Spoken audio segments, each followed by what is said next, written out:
Welcome to online classes.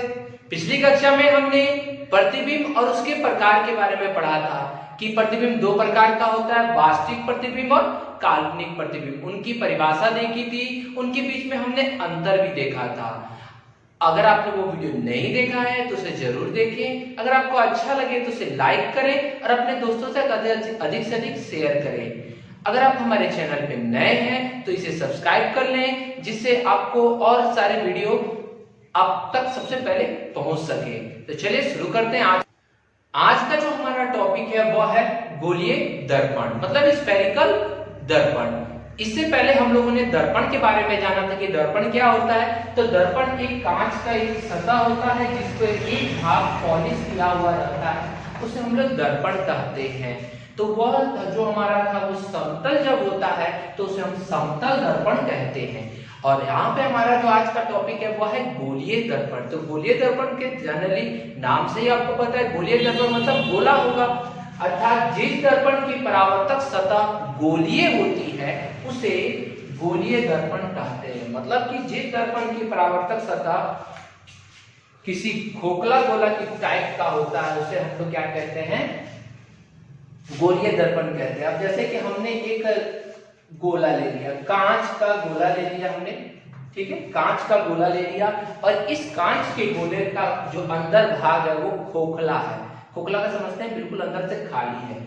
अब हमने क्या किया, उसको बीच में से काट दिया, ठीक है, दो भाग में मतलब उसको काट दिया हमने, बीच का पार्ट को पार्टीशन को हटा दिया तो हमें दो अलग अलग भाग प्राप्त हुए।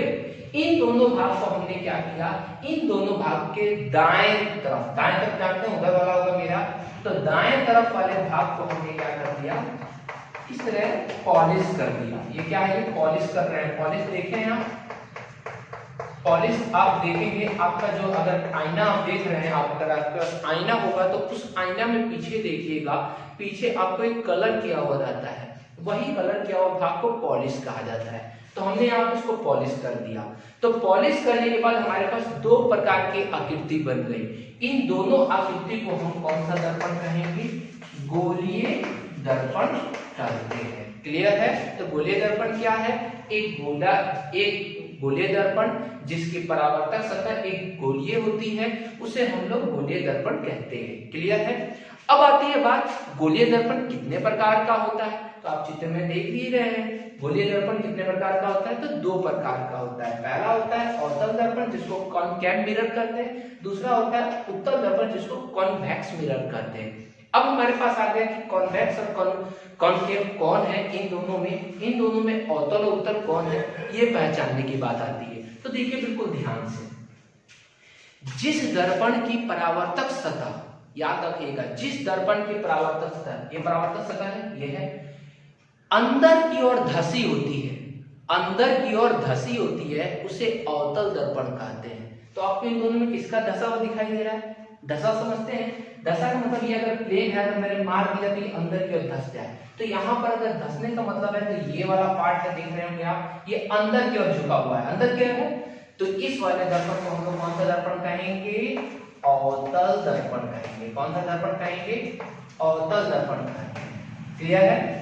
और जिस दर्पण का परावर्तक सतह बाहर की तरफ उठा होता है, मतलब ये पार्ट है, ऊपर की तरफ उभरा होता है, उस वाले दर्पण को हम लोग कौन सा दर्पण कहते हैं, उत्तल दर्पण कहते हैं।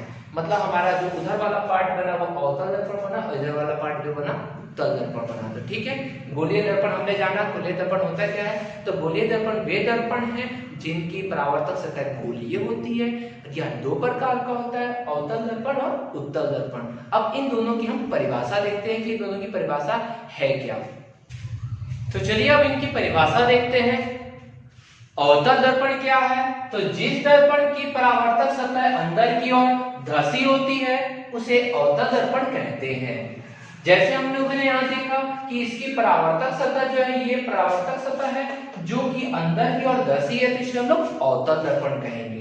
दूसरा उत्तल दर्पण, जिस दर्पण की परावर्तक सतह ऊपर की ओर उठी होती है उसे उत्तल दर्पण कहते हैं। यहाँ हमने देखा कि इसकी परावर्तक सतह जो है, ये पार्ट आप देख रहे होंगे, ये परावर्तक सतह ऊपर की ओर उठी हुई है, इसे हम लोग कौन सा दर्पण कहेंगे, उत्तल दर्पण कहेंगे। आप ये जो दर्पण बनाएंगे हमेशा प्रकार से बनाएंगे। तरीका क्या है, प्रकार आप पेंसिल लगाएंगे और यहाँ से ऐसे करके प्रकार से बिल्कुल साफ सुथरा ऐसे बना दीजिएगा। यहाँ प्रकार करके ऐसे उत्तर बन गया, इधर बनाना होगा तो प्रकार ऐसे करके आप ऐसे बना सकते हैं। ठीक है, तो आप हमेशा इसको प्रकार से बनाइएगा, हाथ से बनाने की मत कीजिएगा, गलत हो सकता है, इसलिए आप बिल्कुल साफ साफ लेकर के प्रकार से बनाएंगे। तो ये दोनों हो गया उत्तल और अवतल दर्पण। ठीक है, अब मैं आपको एक देता हूं, आप एक वर्क करके देखेंगे। अब अभी आपने घर में जाइए, घर में जाकर के आपके किचन में अगर एक चम्मच हो तो उस चम्मच को आप ले लीजिए, जल्दी जल्दी लेके आ जाइए, अपने हाथ में एक चम्मच रख लीजिए। ठीक है, मैं भी ले लेता हूं।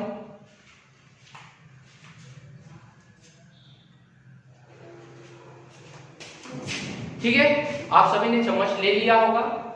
चलिए अब चम्मच से हम प्रयोग करते हैं। चम्मच को अगर हम देखें ध्यान से तो इस चम्मच में हमारे पास दो सतह पॉलिश की हुई है।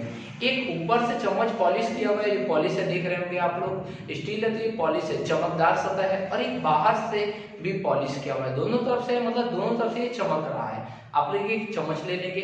अब उन दोनों चम्मच, आपने जो चम्मच लिया है, अब उस चम्मच को आप लोग ध्यान से देखेंगे कि इसका कौन सा पॉलिश किया हुआ भाग अंदर की ओर धंसा हुआ है, किसमें धंसा हुआ है, किसमें ऊपर उठा हुआ है। तो बिल्कुल ध्यान से आप देखिएगा।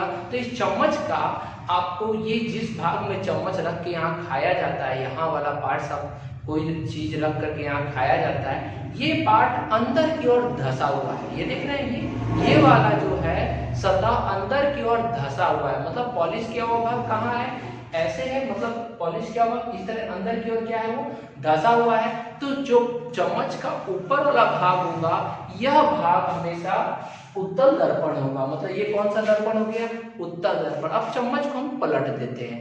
अब चम्मच को जब हम पलटते हैं तो चम्मच के जो पीछे वाला भाग है, आप ध्यान से देखिएगा, इसका जो पॉलिश किया हुआ भाग जो है वो देखिएगा ध्यान से, ये ऊपर की तरफ उठा हुआ है, उठा हुआ है। आप अपने पास देखिएगा, मतलब इसका पॉलिश किया हुआ अगर यहाँ रखें ऐसे करके, तो इसके पॉलिश किया हुआ भाग वैसे ही सेम ऊपर की तरफ उठा हुआ है। तो जिसका ऊपर की ओर उठा होता है उसे हम लोग उत्तल दर्पण कहते हैं, और जिसका अंदर की ओर धंसा होता है उसे अवतल दर्पण कहते हैं। अर्थात इस चम्मच का जिस भाग से हम लोग उठा के सामान को खाते हैं वह भाग हमारा अवतल दर्पण होगा, और जिस भाग को हम लोग नीचे रखते हैं, मतलब जिससे मतलब उल्टा रहता है, उसके पीछे वाला भाग जो होता है वह हमारा कौन सा दर्पण होगा, तो उत्तल दर्पण होगा। ठीक है, ये दोनों हमारा समाप्त हुआ। चलिए अब हम गोलीय दर्पण के लिए कुछ परिभाषाओं को देखेंगे, क्योंकि गोलीय दर्पण के बारे में आगे जानने के लिए हमें कुछ परिभाषाएं चाहिए, कुछ संकेत चाहिए जो गोलीय दर्पण के अंदर प्रयोग किए जाते हैं। तो पहले हम उन सभी को देखेंगे और जानेंगे कि वो सभी कहाँ गोलीय दर्पण में स्थित होते हैं। ठीक है, तो पहला हमारा जो टॉपिक है वह है ध्रुव। टॉपिक हमारा गोलीय दर्पण के निम्नलिखित की परिभाषा दें, यहाँ हमारा क्वेश्चन बना लेंगे। तो पहला उसमें टॉपिक है ध्रुव, जिसको इंग्लिश में पोल कहते हैं। पोल क्या होता है भाई, देखिए, किसी दर्पण के मध्य बिंदु को ध्रुव कहते हैं। मतलब किसी दर्पण का मध्य बिंदु जो होगा उसे हम लोग क्या कहेंगे, ध्रुव कहेंगे। यहाँ हमारे सामने दो दर्पण है, एक अवतल दर्पण है, एक उत्तल दर्पण है। ये जो चित्र है आप तीसरे नंबर के बाद बनाइएगा, क्योंकि हमको 6 परिभाषाएं पढ़नी है, तो तीसरे के बाद आप बना लीजिएगा, बेहतर रहेगा। तो किसी दर्पण के मध्य बिंदु को ध्रुव कहते हैं। तो आपने यहाँ देखा, यहाँ से लेके यहाँ तक दर्पण है, तो इसका बीच का बिंदु कौन होगा, तो देखिए ये आधा आ गया यहाँ पर। तो अगर बीच का बिंदु जो होगा, ये इसका बीच का बिंदु जहां पे भी हो आपका अपने बनाएंगे। बनाने के लिए मैंने बोला प्रकार का प्रयोग करेंगे। आप प्रकार से बिल्कुल ध्यान से यहाँ से ऐसे प्रकार रख करके यहाँ से ऐसे गोला मारिएगा। ठीक है, जहां पे आप प्रकार का नोक रखिएगा, याद रखिएगा कहाँ रखें आप, और रख करके बिल्कुल ऐसे गोला मार दीजिएगा। तो गोला मारते समय ये जो बीच का जो पार्ट होगा वह पार्ट को हम लोग पी कहेंगे। पी मतलब ध्रुव, पोल। ठीक है, तो यहाँ पर जो पार्ट है इसका भाग पीछे की ओर है, तो इसका वाला भाग यहाँ पर हमने यहाँ पे, इसका भी भाग को हमने यहाँ पी लिख दिया। ठीक है, दोनों भाग हमने लिख दिया। ये दर्पण का मध्य बिंदु है जिसे हम लोग पी कहते हैं। अब हम दूसरा परिभाषा देखते हैं, वक्रता केंद्र, सेंटर ऑफ कर्वेचर। कर्वेचर क्या होता है, सेंटर ऑफ कर्वेचर मतलब वक्रता केंद्र होता क्या है। तो गोलीय दर्पण जिस गोले का भाग होता है। मतलब हमने जाना था कि गोलीय दर्पण बनाने के लिए एक गोला बनाया जाता है, अभी हम लोगों ने गोला बना करके गोलीय दर्पण बनाया था। तो गोलीय दर्पण जिस गोले का भाग होता है उस गोले के केंद्र को वक्रता केंद्र कहते हैं। मतलब आप जब प्रकार से रख के इसको बना रहे हैं, जैसे मान लीजिए प्रकार का रख यहाँ रखकर आपने जब इसको गोल बनाया तो इसका जो हमें केंद्र प्राप्त हुआ, मतलब प्रकार का जो नोक प्राप्त हुआ, जहां पे भी आपको प्राप्त होगा उस नोक को हम लोग क्या लिख देंगे, सी लिख देंगे। याद रखिएगा जहां पे भी नोक होगा, ठीक है। इधर हम लोगों ने नोक प्राप्त किया तो मान लीजिए हमने यहाँ से प्राप्त किया तो यहाँ हमारा क्या हो जाएगा, सी हो जाएगा। और हम इस रेखा को आपस में क्या कर देंगे, मिला देंगे, ठीक है। बिल्कुल, अभी और आगे भी मिलेगा, हम देखेंगे आगे। चलिए ये हम लोगों ने क्लियर कर लिया। तो सी क्या है, तो सी क्या है भाई, तो गोलीय दर्पण जिस गोले का भाग मतलब जिस गोले से बनाया जा रहा था उसी गोले के केंद्र को हम लोग वक्रता केंद्र कहते हैं। इसे सी द्वारा सूचित किया जाता है। सी इसीलिए क्योंकि यहाँ सेंटर दे रखा है, केंद्र की बात हो रही है, तो अब ये हमारा क्या हो जाएगा, सी। इसी का अक्षर यहाँ सी लग जाएगा, ठीक है। ये कैपिटल में सी है, बड़ा सी है। नेक्स्ट, वक्रता त्रिज्या, रेडियस ऑफ कर्वेचर, इसका क्या होगा, तो किसी दर्पण के ध्रुव मतलब P और वक्रता केंद्र के बीच की दूरी को त्रिज्या कहते हैं। वक्रता त्रिज्या कहते हैं, मतलब क्या है भाई, किसी दर्पण के ध्रुव और वक्रता केंद्र के बीच की दूरी को वक्रता त्रिज्या कहते हैं। त्रिज्या मतलब रेडियस, रेडियस R से शुरू होता है, इसीलिए इसे बड़ा R द्वारा सूचित किया जाता है। क्लियर है। तो बड़ा R क्या होगा, तो बड़ा R क्या होगा, P से लेकर C के बीच की दूरी, ध्रुव और वक्रता केंद्र के बीच की दूरी। तो यहाँ P है, यहाँ C है, तो C के ऊपर मैंने यहाँ पे कहीं पे एक बिंदी ले लिया और P के ऊपर एक हमने बिंदी ले लिया। आपको बिंदी कैसे लेना है, तो आप स्केल ले लीजिएगा, स्केल यहाँ से ऐसे रख करके आप जहां इसके ऊपर आएगा, ठीक है, जहां इसके ऊपर आएगा वहां ले लेंगे, फिर इसके ऊपर आप लेकर के जहां आएगा वहां ले लीजिए और दोनों को आपस में क्या कर दीजिएगा, स्केल का प्रयोग कीजिएगा, बिना स्केल से मत बनाइएगा। तो ये दूरी को हम लोग क्या कहेंगे, R कहेंगे। इसमें कहाँ है दूरी, तो देख लीजिए इसमें कहाँ है, तो ये P है यहाँ और C है यहाँ। मैंने स्केल रखा, स्केल रख करके आपको किया, और ये डंडा जो हमने खींचा ये हमारा क्या हो गया, R हो गया। तो दोनों में हमने R बता दिया। R क्या है भाई, तो मुख्य C और P के बीच की दूरी को हम लोग क्या कहेंगे, R कहते हैं। मतलब हम लोगों ने तीन चीज प्राप्त कर लिए। पहला, ध्रुव किसे कहते हैं, तो दर्पण के मध्य बिंदु को ध्रुव कहते हैं, इसे P द्वारा सूचित किया जाता है। दूसरा हमारा है दर्पण का जिस गोले का भाग होता है उस गोले के केंद्र को वक्रता केंद्र कहते हैं, इसे C द्वारा सूचित किया जाता है। वक्रता केंद्र और ध्रुव के बीच की दूरी को R, ये हमारा तीसरा है, ठीक है। ये तीनों आप कर लीजिएगा बिल्कुल अच्छी तरीके से, और तीनों करने के बाद तब ये फिगर बनाइएगा। अभी फिगर मत बनाइएगा, मैं अभी फिर और रिपीट कराऊंगा। फिगर के लिए जगह छोड़ दीजिएगा। अब चौथा, पांचवा, छठा, चार, तीन गो और होगा। अब हमारा चौथा है मुख्य अक्ष, प्रिंसिपल एक्सिस। होता क्या है, गोलीय दर्पण के ध्रुव से वक्रता केंद्र को मिलाने वाली, मतलब ध्रुव से वक्रता केंद्र को मिलाने वाली और उससे आगे बढ़ने वाली रेखा को मुख्य अक्ष कहते हैं। मतलब ध्रुव से मतलब P से वक्रता केंद्र मतलब C को मिलाने वाली रेखा, देख रहे हैं आप, यहाँ P है, ये C है, P से C को मिलाने या उससे आगे बढ़ने वाली जो रेखा आपको दिखाई दे रही है, इस रेखा को हम लोग कौन सी रेखा कहेंगे, ये देख रहे हैं आपको सब जगह, ये रेखा को हम लोग कौन सी रेखा कहेंगे, मुख्य अक्ष करते हैं। मतलब यह P से और C से होकर गुजरती लंबी रेखा है, इसका कोई अंत नहीं होता है, जहां तक आप खींच दीजिए, आपकी कॉपी में जहां तक हट जाए। तो ये रेखा को हम लोग कौन सी रेखा करते हैं, मुख्य अक्ष कहते हैं। क्या कहते हैं, मुख्य अक्ष। तो क्लियर है।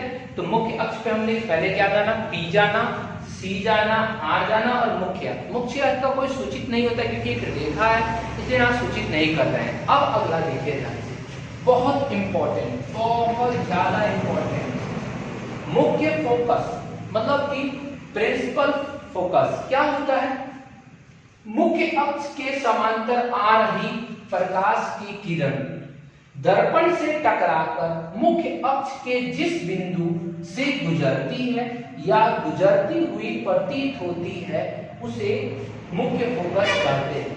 यहाँ पर मैं दो तीन शब्द दे रहा, फिर ध्यान से देखेंगे।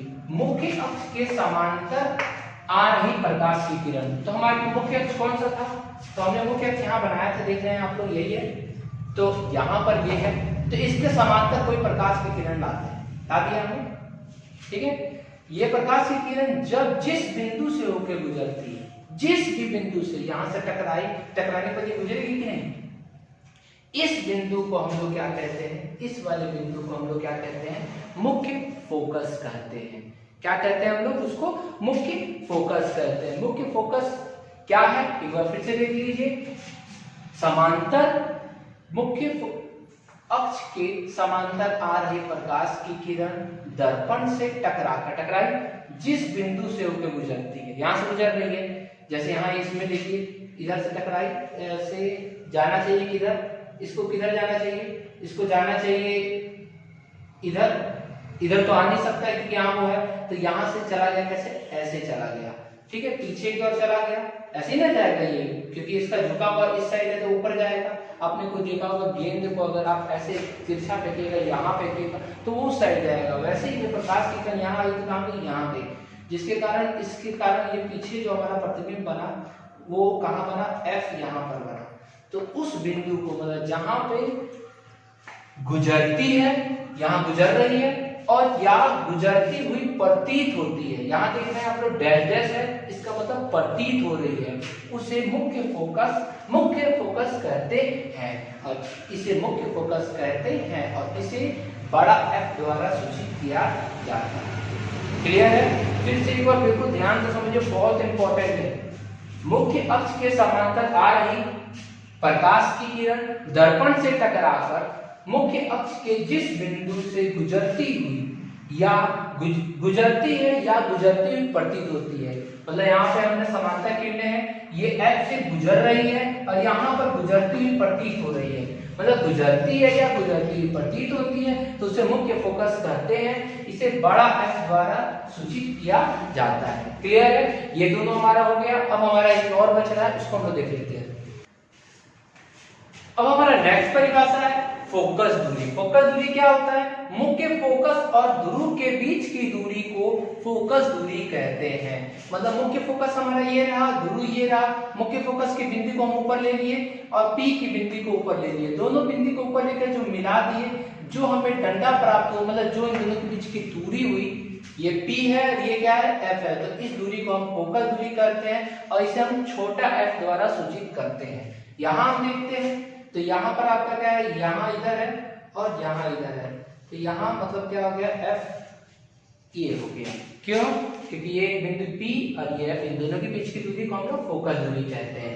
अब इसमें एक चीज और छूट रहा है, वो होता है एक अभिलंब। अभिलंब के बारे में आप लोगों को मैंने पहले बताया था। अभिलंब होता क्या है? तो मैंने बताया था आपतन बिंदु पे खींचे गए लंब को अभिलंब कहते हैं। तो यहाँ अभिलंब क्या होगा? ये है आपतन बिंदु, इस पर लंब जो होगा वो हमारा C से मिलेगा, क्योंकि आपको मैंने पढ़ाया है, आपको आगे पढ़ना भी है 10th में, कि वृत्त जो होता है, वृत्त की स्पर्श रेखा जो होती है, स्पर्श रेखा के स्पर्श बिंदु के साथ वृत्त की त्रिज्या क्या बनाती है? 90 डिग्री का कोण बनाती है। जो वृत्त की स्पर्श रेखा होती है, जिसे इंग्लिश में टेंजेंट कहते हैं, तो वो जो होता है ये त्रिज्या के साथ में समकोण बनाती है। मतलब कि ये हमारा C है, तो ये हमारी जो डंडा है वो क्या होगा? वो करता त्रिज्या होगी। तो इस त्रिज्या ये सतह पर क्या बना रही है? हमें लंब बना रही है। तो यहाँ पर 90 डिग्री बन रहा है। तो ये जो C और यहाँ पर जो भी बिंदु होगा हम इसको मान लेते हैं। अगर इसको A मान लेते तो ये क्या हो जाएगा? B हो जाएगा। तो AB हमारा प्रकाश की किरण हो गया और CB हमारा क्या हो गया? अभिलंब हो गया। ठीक है, तो मैं सबका नाम यहाँ लिख देता हूँ। यहाँ पर हो गया ये आपतित किरण, ये कौन सी किरण हो गई? ये आपतित किरण क्यों है? क्योंकि आपने देखा कि ऐसे जा रही है, ये भी आपका देखा ये जा रहा है ऐसे, और जाने के बाद से निकल कहाँ रहा है भाई? तो यहाँ इधर निकल रहा है ये, और ये कहाँ निकल रहा है? तो ये यहाँ निकल रहा है। ठीक है, तीर के निशान को जरूर दर्शाइएगा। ये कौन सी किरण हो गई? तो ये हो गई परावर्तित किरण। ये हो गया हमारा अभिलंब। तो अभिलंब को हमेशा हमें कैसे कैसे करते हैं? डैश डैश द्वारा सूचित करते हैं। यहाँ अभिलंब देखिए, यहाँ इस बिंदु से C को मिला दीजिए, ये रहा C को मिला दिया हमने, ये हमें जो प्राप्त होगा ये हमारा क्या होगा, अभिलंब होगा। ठीक है, तो आप बिल्कुल साफ सुथरा दोनों फिगर बना लेंगे। बनाने के बाद से ये 6 परिभाषा को देख लेंगे और 6 परिभाषा याद रखेंगे, क्योंकि आगे जो हम लोग टॉपिक पढ़ेंगे वो उसमें ये 6 परिभाषा हमें सबसे ज्यादा जरूरत होगी। ठीक है, अब हम दोनों ने अब कर लिया। अब आप लोग के लिए एक होमवर्क दे रहा हूं मैं, कि होमवर्क ये है कि आप लोग को घर से क्या करना है। होमवर्क देख लीजिएगा लोग, क्या है, आपको घर से अवतल दर्पण और उत्तल दर्पण में अंतर बताना है। ठीक है,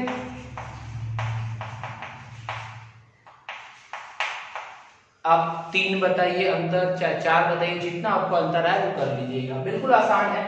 ये धसा होता है, ये उठा होता है, इसमें P लेफ्ट साइड होता है और इसमें T राइट साइड होता है।